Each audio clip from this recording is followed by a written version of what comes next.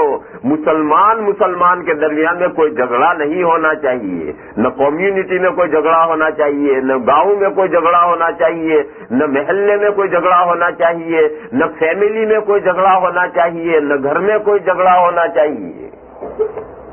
میاں بیوی لڑ رہے ہیں، میاں بیوی بھی ہیں اور لڑ بھی رہے ہیں، روز لڑائی، اور پھر میاں بھی 5 وقت کی نماز پڑھ رہا ہے اور بیوی صاحبہ بھی 5 وقت کی نماز پڑھ رہی ہیں، دونوں اللہ والے ہیں۔ ابھی کہاں سے تم اللہ والے رہ گئے جب تمہارے تعلقات تو آپس میں صحیح نہیں ہیں؟ تم دونوں تو میاں بیوی تو آپس میں لڑتے رہتے ہو۔ یہ تو فساد ذات البین ہے، اور فساد ذات البین کے بارے میں تو حدیث میں ہے کہ وہ دین کو مونڈ کر رکھ دیتا ہے، اور جب دین مونڈ دیا تو شوہر کی پڑھی ہوئی نمازیں اور عبادتیں بھی بیکار گئی، اور بیوی کی پڑھی ہوئی نمازیں اور عبادتیں بھی بیکار گئی۔ پہلے میاں بیوی آپس میں مل کر اپنے تعلقات ہموار کرو، آپس کے جھگڑے ختم کرو، باپ بیٹے مل کر اپنے تعلقات ہموار کرو، جھگڑے ختم کرو، بھائی مل کر کے اپنے تعلقات ہموار کرو، جھگڑے ختم کرو، ماں بیٹیاں مل کر کے، ساس بہویں مل کر کے آپس میں جھگڑے ختم کرو۔ اس کے بعد ساری عبادتیں کام آئیں گی، اور کی ہوئی عبادتیں باقی رہیں گی، سر پہ بال باقی رہیں گے۔ ورنہ تو جو بال اگا فساد ذات البین نے اسے مونڈ دیا، جو بال اگا اسے مونڈ دیا، جو عبادت کی وہ بیکار گئی، جو عبادت کی وہ بیکار گئی۔ تو میں عرض یہ کر رہا تھا کہ اس دنیا میں آ کر کے کچھ انسانوں نے تو اللہ سے جنت کا سودا ہی نہیں کیا ہے۔ جب اللہ سے جنت کا سودا ہی نہیں کیا تو مرنے کے بعد جنت انہیں کہاں ملے گی؟ اور کچھ لوگوں نے جنت کا سودا تو کر لیا، یعنی ایمان تو لے آئے، وہ مسلمان ہیں، لیکن اس کے بعد میں انہوں نے جنت کی قیمت اور پرائز نہیں ادا کی، نیک اعمال نہیں کیے، بد اعمال میں، برے کاموں میں زندگی بھر پھنسے رہے۔ تو جب جنت کی قیمت نہیں ادا کی تو مرنے کے بعد جنت فوراً کہاں سے ملے گی؟ اس لیے اللہ تعالیٰ نے فرمایا کہ بے شک نیک لوگ جنت کی آسائشوں میں ہوں گے، اور بد لوگ، برے کام کرنے والے لوگ جہنم میں ہوں گے۔ کب جہنم میں جائیں گے؟ یصلونہا یوم الدین، داخل ہوں گے وہ جہنم میں جزا اور بدلے کے دن۔ یہ دنیا کی زندگی یہ تو کمانے کی دن ہے، اور قیامت کا جو دن ہے وہ یوم الدین ہے، بدلے کا دن ہے، جزا کا دن ہے، ججمنٹ کا دن ہے، قیامت کا دن۔ قیامت کے دن جہنم میں داخل ہوں گے، ابھی نہیں، مرنے کے بعد بھی نہیں۔ مرنے کے بعد جہنم سے کانٹیکٹ تو تعلق تو جڑ جائے گا، لیکن جہنم میں داخل نہیں ہوں گے، جہنم میں داخل ہوں گے قیامت کے دن۔ یصلونہا یوم الدین وما هم عنہا بغائبین، اور جب جنت میں پہنچ جائیں گے تو پھر وہاں سے کوئی ہولیڈے نہیں ملے گا۔ جیسے جیل میں ہوتے ہیں، جیل میں یہاں کے یورپ کے، امریکہ کے جیلوں میں ہولیڈے مل جاتا ہے، سال میں 2-4 دن، ہفتہ گھر جانے کی چھٹی مل جاتی ہے۔ بہت سے ہلکے قیدی ہوتے ہیں تو ہفتے میں چھٹی مل جاتی ہے، وہ جیل خانے سے گھر چلے گئے۔ جہنم ایسا قید خانہ ہے، ایسا جیل خانہ ہے کہ جو اس میں گھس گیا اب اس سے نکل نہیں سکتا۔ وما هم عنها بغائبین، یہ جو فرمایا کہ جزا کا جو دن آئے گا، بدلے کا جو دن آئے گا، قیامت کا جو دن آئے گا، جس دن جہنمی برے کام کرنے والے جہنم میں جائیں گے، اللہ فرماتے ہیں کچھ سمجھتے بھی ہو بدلے کا دن کیسا دن ہے۔ وما ادراک ما یوم الدین، تم کیا جانو بدلے کا دن کیسا دن ہے۔ ثم ما ادراک ما یوم الدین، پھر تم کیا سمجھو، تم کا تصور نہیں کر سکتے ہو کہ بدلے کا دن کتنا سنگین دن ہے اور کتنا سنگین بھاری ڈے ہے۔ اگر تھوڑا بہت سمجھ سکتے ہو تو سنو، یوم لا تملک نفس لنفس شیئا والامر یومئذ للہ۔ قیامت کا دن ایسا دن ہے کہ اس دن کوئی کسی کے کام کچھ نہیں آ سکے. کوئی شخص دوسرے کو نفع اور فائدہ پہنچانے کا قطعاً مالک ہوگا ہی نہیں. یوم لا تملک نفس لنفس شیئا، اس دن ہر چیز کا اختیار اللہ کا ہوگا. والامر یومئذ للہ. تو قیامت کا دن میری بہنوں ایسا دن ہے کہ اس دن ہر انسان کے لیے اس کے اپنے اعمال ہی کام آئیں گے. اس کا نیئرسٹ ریلیٹیو، قریب ترین رشتے دار بھی اس کے کچھ کام نہیں آئے. یوم یفر المرء من اخیہ و امہ، قیامت کا دن وہ دن ہے جس دن انسان بھاگے گا اپنے بھائی سے. بھائی نظر پڑے گا تو دور بھاگے گا کہ کہیں بھائی مجھ سے کوئی مطالبہ نہ کر دے، کوئی ہیلپ نہ چاہ لے. یوم یفر المرء من اخیہ و امہ، اپنے بھائی کے پاس سے دور بھاگے گا، اپنی ماں کے پاس سے دور بھاگے گا. وصاحبتہ و بنیہ، اور اپنی بیوی کے پاس سے دور بھاگے گا، اپنے بیٹوں کے پاس سے دور بھاگے گا. لِكُلِّ امْرِئٍ مِّنْهُمْ يَوْمَئِذٍ شَأْنٌ يُغْنِيهِ. اس دن ہر آدمی ایسے پریشان کن معاملات میں پھنسا ہوا ہوگا کہ اسے اپنے ہی معاملات سے فرصت نہیں ہوگی، اپنے ہی معاملات سے اس کا ذہن خالی نہیں ہوگا. وہ اس کے ہی احوال سے بے نیاز کیے ہوئے ہوں گے، دوسرے کی اسے کچھ پڑی نہیں ہوگی. نفسی نفسی کا عالم ہوگا، دور ہوگا، پرائے کی کوئی خبر نہیں ہوگی. وہ دن ہر انسان کے سامنے میری بہنوں آ رہا ہے. اس دن اگر ہمارے پاس میں ایمان ہے اور نیک کام ہے تو میری بہنوں مزے ہیں. جنت ہماری منزل ہے، ٹھکانہ ہے، اور جنت میں پہنچ کر کے ہمیشہ کے لیے جنت کی نعمتیں حاصل کرنی.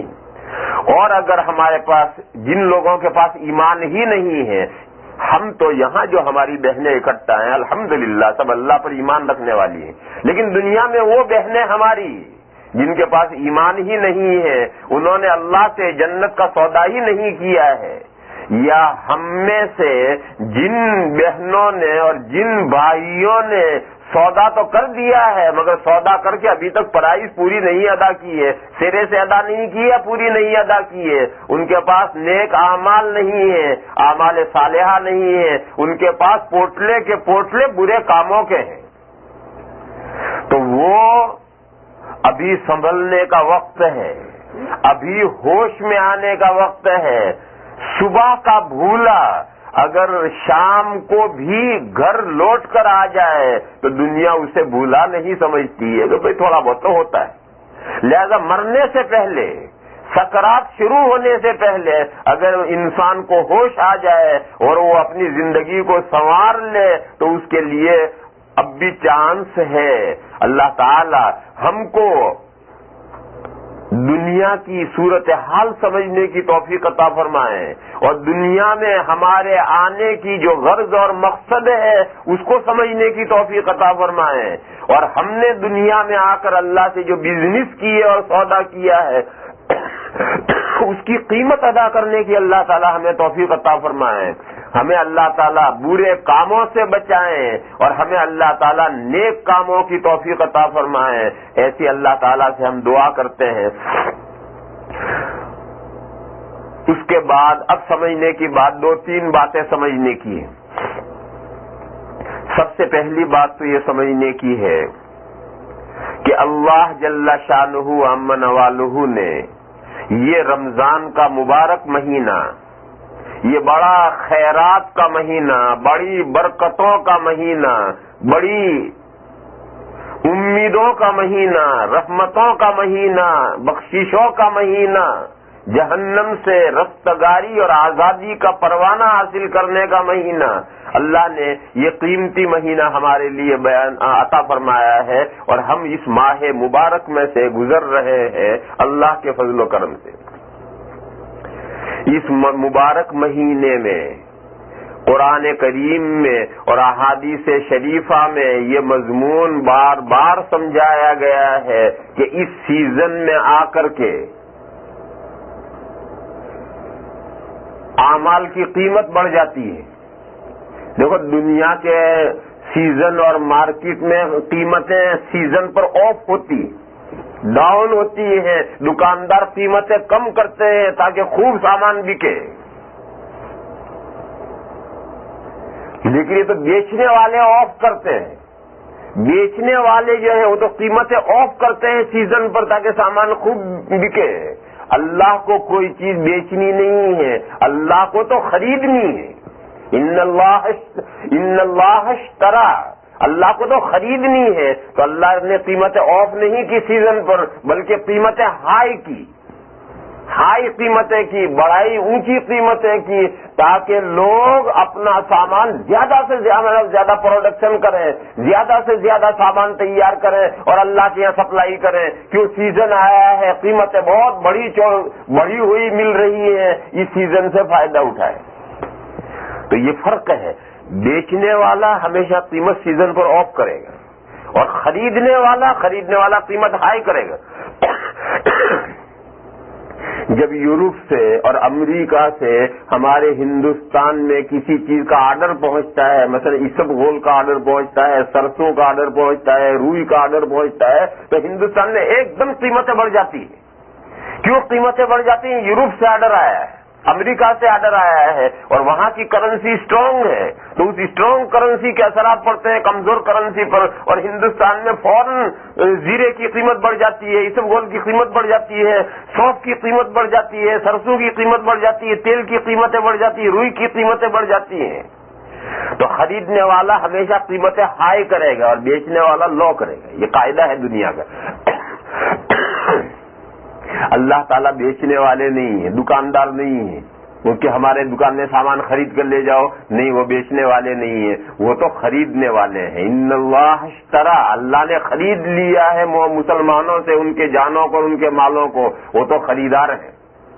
اور جو خریدار ہوتا ہے وہ سیزن جب آتا ہے تو قیمت ہائی کرتا ہے، اونچی قیمت کرتا ہے، تاکہ لوگ زیادہ سے زیادہ اپنی چیزیں تیار کر کے سپلائی کریں اور جو کچھ پاس میں ہے سب دے دے گا. بھائی قیمت آئی، اٹھاؤ جلدی سے سارا دے دو، بعد میں قیمت کم ہو جائے گی تو کیا ہوگا. تو میری بہنوں، یہ رمضان شریف کا مہینہ ہے. اس مہینے میں اللہ تعالی ہمارے اعمال کی قیمت ہائی کر دیتے ہیں. حدیث شریف میں ہے کہ اس مہینے میں جو نفل عبادت کرے گا وہ نفل عبادت اکول ہو جائے گی، برابر ہو جائے گی فرض عبادت کے. فرض اور نفل عبادت میں کیا فرق ہے؟ 70 ٹائم کا فرق ہے، 70 گنے کا فرق ہے. ہم ظہر کی 4 سنتیں پڑھتے ہیں اور ظہر کے 4 فرض پڑھتے ہیں. تو ظہر کی 4 سنتوں کا جو ثواب ملتا ہے اس سے 70 گنا زائد ثواب ملتا ہے ظہر کے 4 فرضوں کا. یہی پرسنٹیج ہے فرض اور نفل کے درمیان میں. پرسنٹیج یہی ہے کہ نفل کا جو ثواب ملے گا اس سے 70 گنا فرض کا ثواب ملتا ہے. تو اس مہینے میں نفل عبادتوں کو فرائض کے برابر کر دیے. یعنی اس مہینے میں جو ہم نفل عبادتیں کرتے ہیں، سنتیں پڑھتے ہیں، نفلیں پڑھتے ہیں، اللہ کے راستے میں صدقہ خیرات، نفلی صدقہ خیرات کرتے ہیں، تو یہ جتنی نفل عبادتیں ہیں یہ سب نفل عبادتیں اکول کر دی جاتی ہیں فرض عبادت کے. یعنی 70 گنا ان کا ثواب بڑھا دیا جاتا ہے. اور جب نفل عبادتیں 70 گنا بڑھا دی گئی اور ان کو فرض عبادتوں کے اکول کر دیا گیا، تو اس مہینے میں جو ہم فرض عبادتیں کریں گے وہ اور 70 ٹائم اوپر چلی جائیں گی، وہ اور 70 گنا اور بن جائیں گے. لہذا حدیث میں یہ مضمون آیا کہ اس مبارک مہینے میں فرض ادا کرنے سے 70 گنا ثواب ملتا ہے اور نفل عبادتیں فرض کے برابر ہو جاتی ہیں. کہ وہی مضمون سمجھایا کہ جو دوسرے مہینوں میں نفل کا ثواب ملتا ہے اس مہینے میں اس کو 70 گنا بڑھا دیا جائے گا اور فرض کے برابر کر دیا جائے گا، اور فرض کو اس مہینے میں اور 70 گنا اوپر کر دیا جائے گا. یعنی دوسرے مہینوں میں ہم ظہر کی جو 4 رکعتیں پڑھتے ہیں ان 4 رکعتوں کا جو ثواب ملے گا اس مہینے میں اس سے 70 گنا آگے بڑھ کر ملے گا. جب صورتحال میری بہنوں یہ ہے کہ اللہ تعالیٰ نے اس مبارک مہینے میں اس سیزن میں ہمارے اعمال کی قیمت بڑھا دی ہے تو میری بہنوں اس مبارک مہینے میں خوب اعمال کرو، جانی اعمال بھی مالی اعمال بھی، کیونکہ یہی 2 عمل ہیں، جانی اور مالی. لہذا اس مہینے میں یہ دونوں عمل خوب کرو، جانی اور مالی دونوں اعمال خوب کرو. اور جیسے قیمت بڑھ جاتی ہے نیک اعمال کی، برے اعمال کی برائی بھی بڑھ جاتی ہے. جیسے سڑک پر کوئی آدمی جھوٹ بولے اور مسجد میں بیٹھ کر جھوٹ بولے، دونوں کے گناہ میں فرق پڑ جائے گا. سڑک پر جھوٹ بولنا وہ بھی جھوٹ ہے مگر اس کا گناہ اور ہے، اور مسجد میں بیٹھ کر جھوٹ بولے اس کا بھاری گناہ ہو جائے گا. کیوں؟ برکت والی جگہ میں بیٹھ کر اس نے جھوٹ بولا.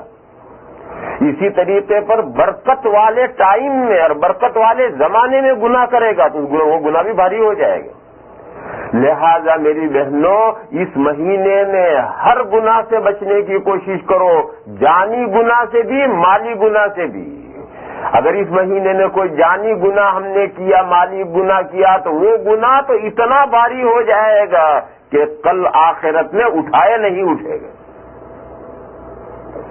نماز نہ پڑھنا کبیرہ گناہ ہے. نماز جان بوجھ کر کے چھوڑ دینا، قضا کر دینا، وقت کے اندر ادا نماز نہ پڑھنا کبیرہ گناہ ہے. یہ کبیرہ گناہ 11 مہینوں میں بھی لوگ کرتے ہیں، اور اس ماہ مبارک میں بھی ایک بندہ اور ایک بندی ہے جو نماز نہیں پڑھتی ہے، نماز قضا کرتی ہے، جان بوجھ کر وقت جا رہا ہے اور نماز قضا ہو گئی. تو اس مہینے میں نماز کا قضا کرنا دوسرے مہینوں میں نماز کرنے سے ہزاروں گنا بھاری ہے. جھوٹ بولنا 11 مہینوں میں بھی گناہ ہے، اور اس مبارک مہینے میں کوئی مرد یا کوئی عورت جھوٹ بولتی ہے تو وہ گناہ جھوٹ بولنے کا 70 گنا بھاری ہو جائے گا. غیبت کرنا ہمیشہ حرام ہے، 11 مہینوں میں بھی حرام ہے، لیکن اس مہینے میں اگر غیبت کرتی ہے تو یہ غیبت کئی گنا اس کا گناہ بھاری ہو جائے گا اور بڑھ جائے گا. لہذا میری بہنوں اس مہینے میں نیک اعمال زیادہ سے زیادہ کرنے کی کوشش کرو، بدنی اعمال بھی اور مالی اعمال بھی، اور برائیوں سے بچنے کی پوری کوشش رکھو، بدنی برائیوں سے بھی اور مالی برائیوں سے بھی. اس لیے کہ اس مبارک مہینے میں برائیوں کی بھی شناعت، قباحت، برائی وزنی ہیوی ہو جاتی ہے. میری بہنوں اس مبارک مہینے میں جو کرنے کے اہم کام ہیں وہ 2 طرح کے کام ہیں، ایک تو فرائض ہیں اور ایک نوافل ہیں. فرائض تو سب بہنیں جانتی ہیں کہ اللہ نے ہر بالغ پر، ہر عقل مند پر، اور بہنوں میں خاص طور پر جو پاک ہو اس پر اللہ نے 24 گھنٹے میں 5 نمازیں فرض کی. ظہر کی 4 رکعتیں ہیں، عصر کی 4 رکعتیں ہیں، مغرب کی 3 رکعتیں ہیں، عشاء کی 4 رکعتیں ہیں، فجر کی 2 رکعتیں ہیں. بس اتنی تو فرض کی. رمضان شریف میں روزہ فرض کیا ہے. اسی طریقے سے کچھ فرض عبادتیں ہیں. اسی طرح سے مالی عبادتوں میں 2 عبادتیں اللہ نے فرض کی ہیں مال میں. ایک تو یہ ہے زکوٰۃ. عام طور پر مسلمانوں کا حساب رمضان پر پورا ہوتا ہے، اور رمضان کے شروع کو یا رمضان کے ختم کو مسلمان سال پورا ہونے کا حساب بناتے ہیں. لہذا اب یہ مہینہ پورا ہوا، ہم میں سے جس بھائی کے پاس یا جس بہن کے پاس اللہ نے مال دیا ہے اور وہ مال زکوٰۃ کے واجب ہونے کے بقدر ہے یا صدقہ فطر کے واجب ہونے کے بقدر ہے اور وہ صاحب نصاب ہے، تو اس ہر بہن کو اپنے مال کی زکوٰۃ نکالنی چاہیے اور اپنا صدقہ فطر نکالنا چاہیے. تمام بہنیں یہ مسئلہ سن لیں کہ جس بہن کے پاس مال ہے اس مال کی زکوٰۃ اسی بہن پر واجب ہے. کوئی بیٹی ابا سے کہ ابا میری زکات نکال دو، ابا کیوں نکالے گا؟ بھائی مال اللہ نے تجھے دیا ہے، تو اسے نکال، ابا کیوں نکالیں گے؟ بہت سی عورتیں، خواتین جن کے شوہر کے تعلقات میاں بیوی کے بڑے اچھے تعلقات ہوتے ہیں، محبت کے تعلقات، وہ میاں سے اصرار کرتی ہیں کہ آپ میرے مال کی زکات نکالیں۔ کیوں میاں صاحب کیوں نکالیں گے؟ مال تو اللہ نے آپ کو دیا ہے، آپ کے میاں زکات کیوں نکالیں گے؟ ہاں، اس کے کہنے پر، بیٹی کے کہنے پر اگر باپ زکات نکالے تو زکات ادا ہو جائے گی۔ اگر بیٹی کے کہنے پر باپ اگر بیٹی کی مال کی زکات ادا کر دے تو زکات ادا ہو جائے گی، اور اگر بیٹی کے کہے بغیر باپ ادا کرے گا تو زکات ادا نہیں ہوگی۔ بیٹی کے کہے بغیر اگر باپ اپنی مرضی سے بغیر بیٹی کے علم و اطلاع کے بیٹی کے مال کی زکات دے دے گا، زکات ادا نہیں ہوگی۔ ہاں، بیٹی نے باپ سے کہا یا بیٹی جانتی ہے اور اس کے جاننے کے مطابق باپ نے اس کی زکات دی تو زکات ادا ہو جائے گی۔ اسی طریقے سے بیوی کی علم و اطلاع کے بغیر شوہر نے بیوی کے مال کی زکات دے دی، زکات ادا نہیں ہوگی۔ ہاں، بیوی نے شوہر سے کہا اور اس کے کہنے کے مطابق شوہر نے زکات دے دی، یا بیوی جانتی ہے کہ میری زکات میرے میاں دے رہے ہیں اور اس کے علم میں لا کر، بیوی کے علم میں لا کر شوہر نے اس کی زکات ادا کی تو زکات ادا ہو جائے گی۔ لیکن مسئلہ میں یہ نہیں بیان کر رہا، مسئلہ یہ ہے کہ اگر بیٹی کی زکات ہمیشہ باپ ادا کرتا رہے گا تو بیٹی کو زکات ادا کرنے کی عادت کب پڑے گی؟ اور بیوی کی زکات اگر شوہر ادا کرتا رہے گا تو بیوی کو زکات ادا کرنے کی عادت کب پڑے گی؟ اور تمام عبادتیں سکھلانی پڑتی ہیں، ان کی عادت ڈالنی پڑتی ہے۔ تمام بہنیں یہ مسئلہ جانتی ہیں کہ جب 7 سال کا بچہ ہو جاتا ہے تو اسے نماز کا حکم دیا جاتا ہے، لڑکا ہو یا لڑکی ہو نماز پڑھوائی جاتی ہے، حالانکہ ابھی تو وہ 7 سال کی بچی ہے، 7 سال کا بچہ ہے، نماز تو بالغ ہوگا، بالغ ہوگی تب نماز فرض ہوگی۔ لوگوں میں ایک مسئلہ یہ بھی غلط مشہور ہو گیا ہے کہ 15 سال جب تک نہ ہو جائیں وہاں تک نماز واجب فرض نہیں ہوتی، 15 سال میں بالغ ہوتا ہے، یہ ضروری نہیں ہے۔ بالغ لڑکا اور لڑکی بہت سی مرتبہ پہلے بالغ ہو جاتے ہیں، اور لڑکی 9 سال کی ہونے سے پہلے بالغ نہیں ہو سکتی۔ جب تک لڑکی کی عمر 9 سال پوری نہ ہو جائے وہاں تک لڑکی بالغ نہیں ہو سکتی، لیکن جب لڑکی کی عمر 9 سال ہو گئی اب کسی بھی وقت وہ بالغ ہو سکتی ہے، اور لڑکا 12 سال سے پہلے بالغ نہیں ہو سکتا جب تک اس کے 12 سال پورے نہ ہو۔ اور یہ 9 سال اور 12 سال جو ہے یہ انگریزی کیلنڈر سے نہیں بلکہ چاند کے حساب سے، چاند کا جو کیلنڈر ہے عربی اور اسلامی جو کیلنڈر ہے اس سے، اور عربی اور اسلامی کیلنڈر 10 دن چھوٹا ہوتا ہے اور انگریزی کیلنڈر 10 دن بڑا ہوتا ہے۔ تو چاند کے کیلنڈر سے جب تک لڑکے کے 12 سال نہ ہو جائیں، لڑکی کے 9 سال نہ ہو جائیں وہاں تک بالغ نہیں ہو سکتے، لیکن جب لڑکے کے 12 سال ہو گئے تو اب کسی بھی وقت لڑکا بالغ ہو سکتا ہے۔ 13 سال میں بالغ ہو جائے، 14 سال میں بالغ ہو جائے، لڑکی 10 سال میں بالغ ہو جائے، 11 سال میں بالغ ہو جائے، 12 سال میں بالغ ہو جائے، ایسا ہوتا رہتا ہے۔ اور جب بالغ ہو گیا لڑکا اور لڑکی اس دن سے نماز فرض۔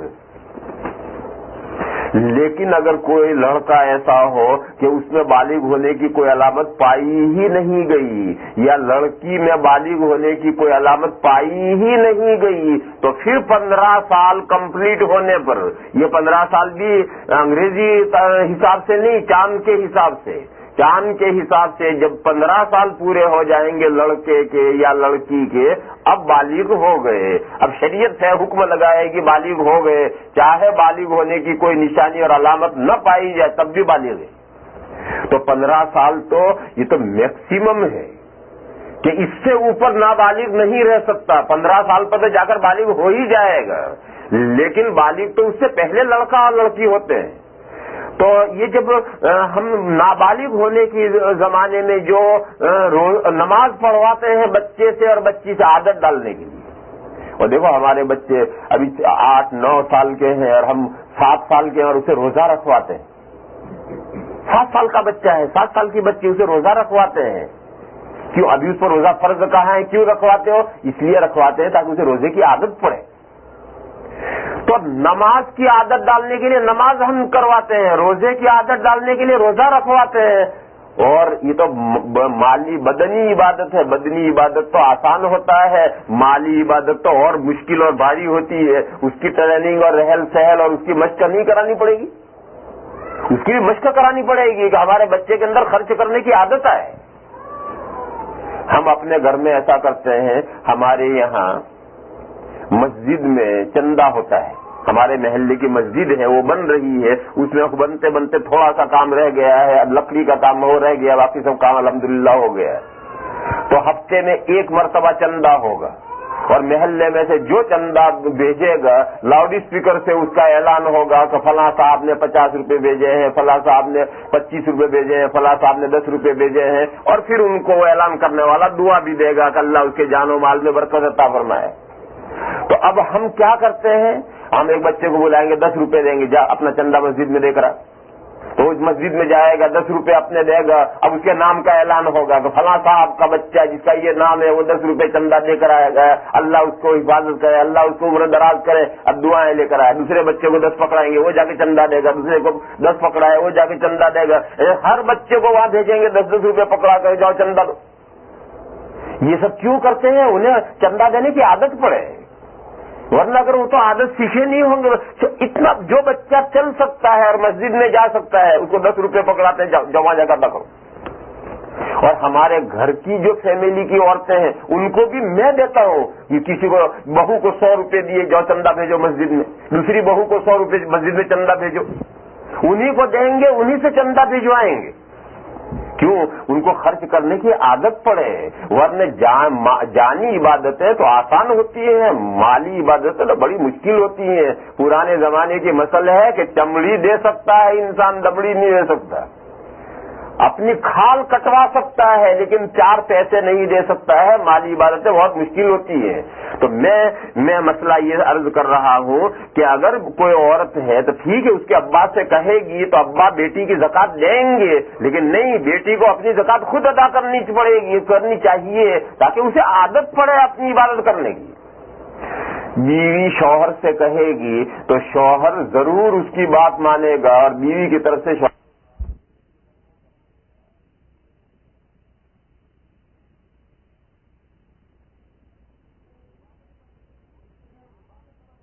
ایک عبادت بنے اور اس کو ایک عادت بنے اور اس کو اللہ کے راستے میں مال خرچ کرنے کی ٹریننگ ہو. تو اس لیے مسئلہ یہ میں سمجھا رہا ہوں کہ مناسب یہ ہے کہ ہر بہن جس کو اللہ نے 4 پیسے دیے ہیں اس مہینے میں پورا حساب کرو.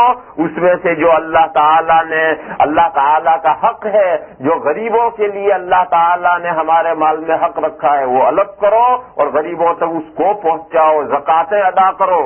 ورنہ میری بہنوں، یہ مال، یہ گولڈ سونا اور یہ سلور چاندی اور یہ درہم اور دینار ڈالر، یہ کل قیامت کے دن آگ میں، جہنم کی آگ میں تپائے جائیں گے اور اس گرم گرم لوہے کے ذریعے سے گالوں پر داغا جائے گا، پہلوؤں پر داغا جائے گا، پیٹھوں پر داغا جائے گا.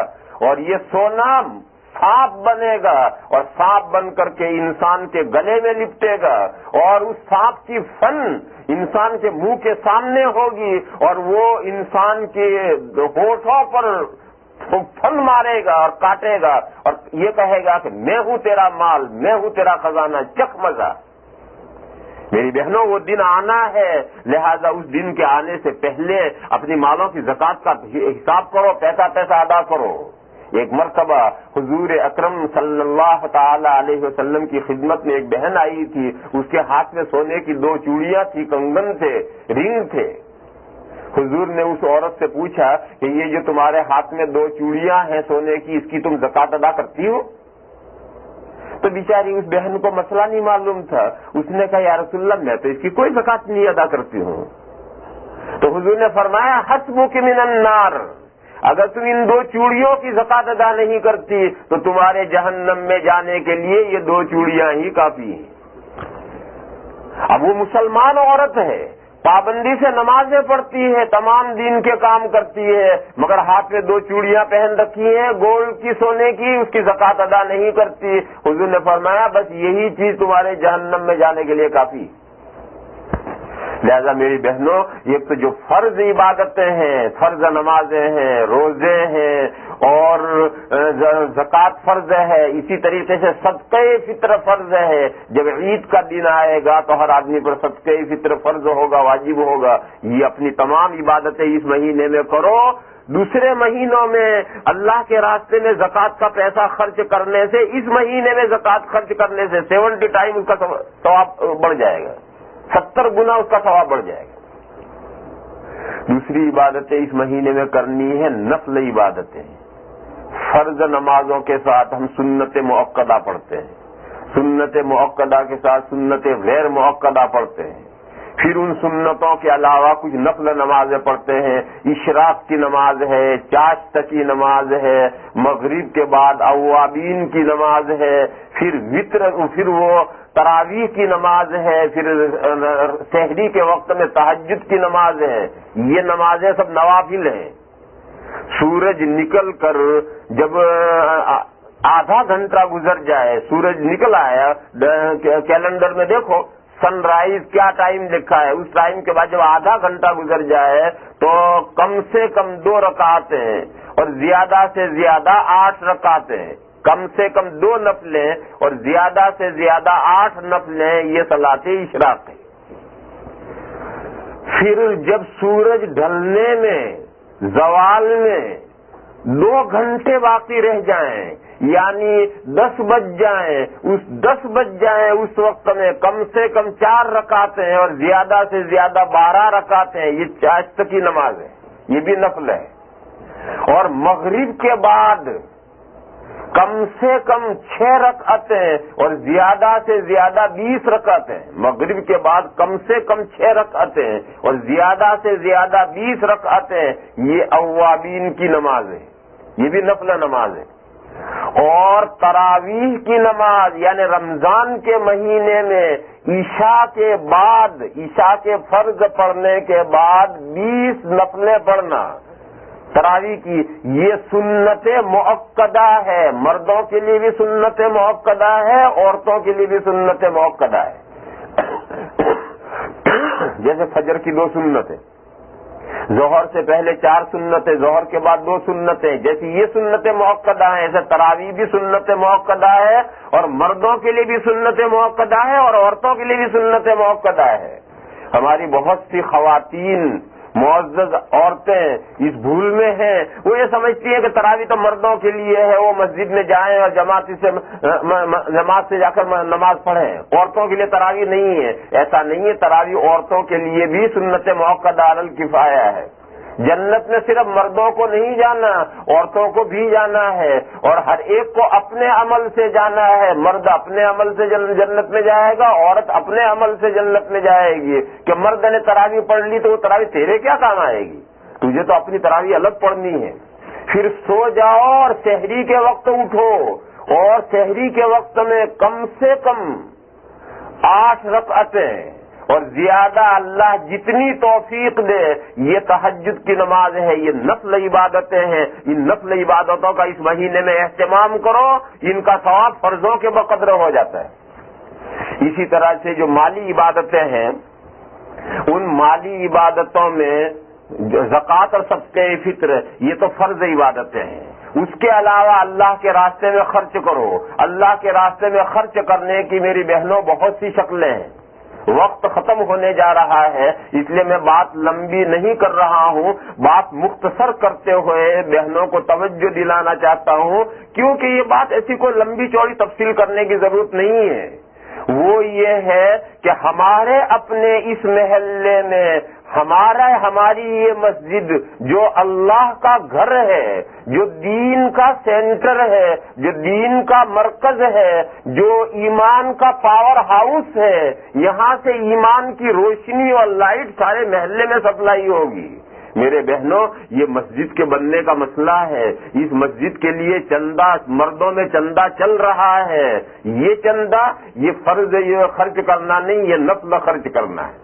اور میری بہنوں اس مسجد میں چندہ آپ ہی حضرات کو دینا ہے، اس محلے ہی کے مردوں کو دینا ہے، اس محلے ہی کی بہنوں کو اور خواتین کو دینا ہے، مگر باقی 11 مہینوں میں دو گے تو ثواب اور ہو جائے گا، باقی دوسرے 11 مہینوں میں دو گے تو ثواب اور ہو جائے گا، اور اس مبارک مہینے کے اندر اپنی اس مسجد کے لیے پیسہ دو گے تو ثواب اس کا فرض کے بقدر ہو جائے گا۔ اس لیے تمام بہنوں سے یہ گزارش ہے کہ اس مبارک مہینے میں یہ جو نفل عبادت ہے مالی، یعنی اپنی مسجد کے لیے زیادہ سے زیادہ بہنوں کا چندہ دینا اور اس کے ذریعے سے ایمان کو مضبوط کرنا اور ایمان کے مرکز کو مضبوط کرنا اور ہماری اگلی نسلوں کی حفاظت کا سامان کرنا، ہمارے اپنے بچوں کی دینی تعلیم کا نظم و انتظام کرنا اور اس کے لیے پیسہ خرچ کرنا، یہ ایک بہت بڑی عبادت کی چیز ہے۔ میری بہنوں، ہمارے تمام مرد اور تمام خواتین اللہ کے راستے میں خوب خرچ کرتے رہتے ہیں، اپنے وطن میں بھی بھیجتے ہیں، اپنے گاؤں میں بھی بھیجتے ہیں، اپنے رشتہ داروں میں بھی بھیجتے ہیں، مدرسوں کے چندے والے آتے ہیں ان کو بھی دیتے ہیں، مسجدوں کے چندے والے آتے ہیں ان کو بھی دیتے ہیں، ساری دنیا میں سے خرچے اور چندے آتے ہیں، سب میں ہمارے مرد بھی دیتے ہیں، ہماری بہنیں بھی دیتی ہیں۔ ضرور دینا چاہیے، ہر نیک کام میں آگے بڑھنا چاہیے اور حصہ لینا چاہیے، لیکن میری بہنوں شریعت میں اپنوں پر خرچ کرنے کا ثواب دگنا ہو جاتا ہے۔ دیکھو، ایک غریب کو اگر آپ خرچ کریں گے تو جتنا ثواب ملے گا، اگر بہن غریب ہے اور اس پر خرچ کرو گے تو ثواب دگنا ہو جائے گا، بھائی غریب ہے اس پر خرچ کرو گے تو ثواب دگنا ہو جائے گا، چچا زاد بہن غریب ہے اس پر خرچ کرو گے ثواب دگنا ہو جائے گا، اجنبی غریب پر خرچ کرنے سے یہ خرچ کرنا ثواب بڑھ جائے گا۔ تو دنیا میں کہیں مسجد بن رہی ہے، اس مسجد میں آپ چندہ دیں گے بے شک اس کا ثواب ملے گا، لیکن ہماری اپنی یہ مسجد جو اس وقت بن رہی ہے اور اسے سال بھر ہوتے ہوتے بہرحال پورا ہونا ہے، اب کوئی لمبا وقت نہیں ہے، اور اس سلسلے کی تفصیلات جو ہمارے امام صاحب ہیں وہ بتائیں گے کہ ہماری مسجد کو کتنی ضرورت ہے اور کتنی دنوں میں وہ ضرورت پوری ہونی ہے، لہذا اس ضرورت کے مطابق میرے بہنوں یہ خرچ کرنا اور اس مسجد کی ضرورتوں میں زیادہ سے زیادہ حصہ لینا، یہ اس مبارک مہینے میں حصہ لینا، اس کے دگنا ثواب ہو جائے گا اس اپنی مسجد میں خرچ کرنے کا، اور مبارک مہینے میں خرچ کرنے سے 70 گنا ثواب بڑھ جائے گا۔ لہذا یہ نفل عبادت جو مالی ہے، یہ نفل عبادت بھی کرو۔ مجھے 2 3 4 مسئلے بھی بیان کرنے تھے، لیکن میری بہنوں وقت اسی میں خرچ ہو گیا اور اب ٹائم زیادہ نہیں رہا، اس لیے کہ آپ حضرات کے ذمہ گھر کی ذمہ داریاں بھی ہیں، بچوں کی ذمہ داریاں بھی ہیں، آپ حضرات کا ٹائم ہمیں سوچ کر لینا پڑتا ہے، اس لیے میں وہ مسئلے آج بیان نہیں کر رہا ہوں، پھر انشاءاللہ کبھی موقع آئے گا تو بیان کروں گا۔ اب ہمارے امام صاحب جو ہیں وہ اس سلسلے میں آپ سے خطاب کریں گے۔